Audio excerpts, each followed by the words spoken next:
क्या आज सिर्फ मुंबई में मतदान हो रहा है या महाराष्ट्र की राजनीति का भविष्य भी बैलेट बॉक्स में बंद किया जा रहा है? क्या बीएमसी का ये चुनाव सिर्फ पार्षद चुनने की कवायद है या फिर ये तय करेगा कि मुंबई पर अगला राजनीतिक झंडा किसका लहराने वाला है?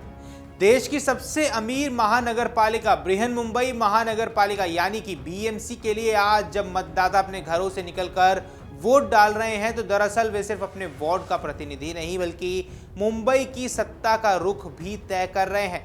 नमस्कार, आप देख रहे हैं अमर उजाला। मैं हूं आपके साथ साहिल सुयाल। दरअसल बीएमसी का सालाना बजट 74,000 करोड़ रुपए से ज्यादा है। यह रकम इस देश के सबसे अमीर नगरीय निकाय बनाती है। इस बार इसका बजट दिल्ली सरकार के बजट से भी बड़ा रहा। ऐसे में ये चुनाव सिर्फ स्थानीय निकाय का नहीं रह जाता बल्कि मुंबई की सत्ता और महाराष्ट्र की राजनीति की दिशा तय करने वाला मुकाबला भी बन जाता है।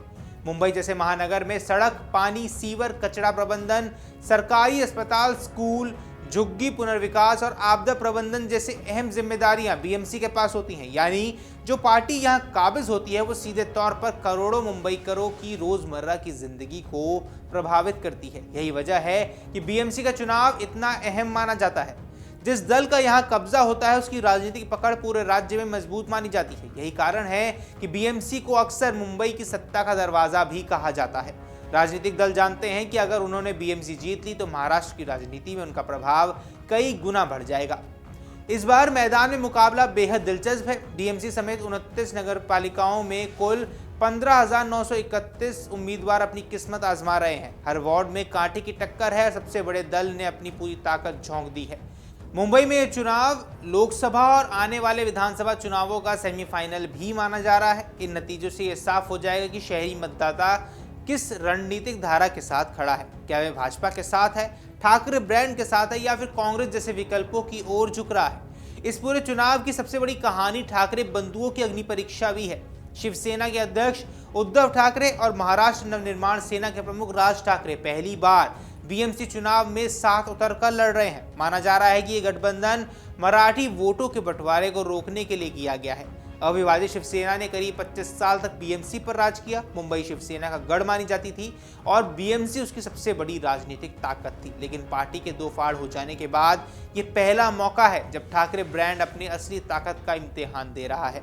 उद्धव ठाकरे और राज ठाकरे के साथ अपनी मराठा अस्मिता के नाम पर एक बड़ा सियासी दांव माना जा रहा है। सवाल ये है कि क्या ये गठबंधन पुराने शिवसेना समर्थकों को फिर से एकजुट कर पाएगा या फिर बदलते शहरी वोटर नए राजनीतिक विकल्पों की ओर बढ़ चुका है। यही वजह है कि पूरे राज्य की निगाहें इस चुनाव पर अब टिकी हुई हैं। दूसरी तरफ भाजपा के नेतृत्व वाली महायुति भी पूरी तैयारी के साथ मैदान में है।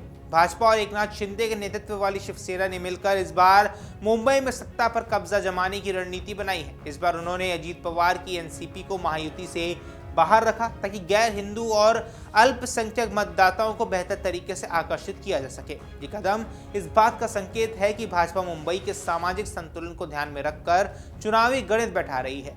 वहीं विपक्षी महाविकास अघाड़ी में कांग्रेस ने मुंबई में अकेले चुनाव लड़ने का फैसला किया है। इस मुकाबले और ज्यादा दिलचस्प कर दिया है क्योंकि विपक्षी वोटों में बंटवारे की संभावना कई गुना बढ़ गई है। जहां एक तरफ ठाकरे बंधु मराठी वोटों को एकजुट करने की कोशिश कर रहे हैं, वहीं कांग्रेस अपने पारंपरिक मतदाता आधार को बचाने और मजबूत करने में जुटी हुई है।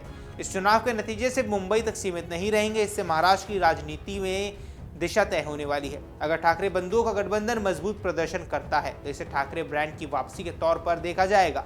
ये उद्धव ठाकरे के लिए एक बड़ा नैतिक और राजनीतिक बूस्ट भी होगा। वहीं अगर महायुति जीत दर्ज करती है तो भाजपा और उसके सहयोगियों की पकड़ और ज्यादा मजबूत मानी जाएगी और ये संकेत जाएगा कि मुंबई जैसे महानगर में अब रणनीतिक समीकरण बदल चुके हैं। कुल मिलाकर आज का दिन सिर्फ बीएमसी के लिए नहीं बल्कि महाराष्ट्र की राजनीति के लिए भी बेहद अहम है। जब मतदाता अपने वोट डाल रहे हैं तो वो सिर्फ अपने वार्ड का प्रतिनिधि नहीं चुन रहे हैं, वो ये भी तय कर रहे हैं कि मुंबई की राजनीति और रणनीति किस राह पर चलने वाली है। आने वाले नतीजे ये बताने वाले हैं कि मायानगरी मुंबई ने किसे अपना नेतृत्व सौंपा है और किसे बाहर का रास्ता दिखाया है।